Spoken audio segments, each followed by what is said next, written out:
बातमीपत्रामध्ये आपण सुरुवातीला पाहूया लक्ष वेधून घेणाऱ्या 3 महत्त्वाच्या बातम्या।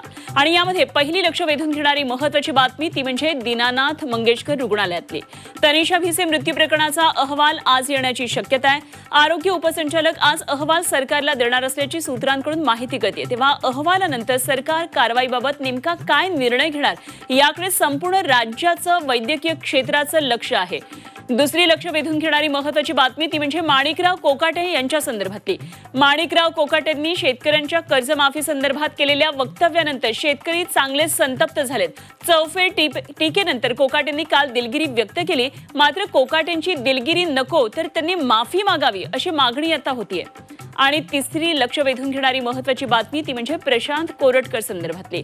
छत्रपती शिवरायांबाबत आक्षेपार्ह विधान केल्याप्रकरणात प्रशांत कोरटकरच्या जामीन अर्जावर आज सुनावणी होणार आहे आणि दुपारी 2 वाजता कोल्हापूर जिल्हा सत्र न्यायालयामध्ये ही सुनावणी आहे। तेव्हा कोरटकरचा मुक्काम कोठडीमध्येच राहणार की त्याला जामीन मिळणार याकडे संपूर्ण राज्याचं लक्ष आहे। तेव्हा या 3 महत्त्वाच्या घडामोडींवर झी 24 तासचं लक्ष आहे।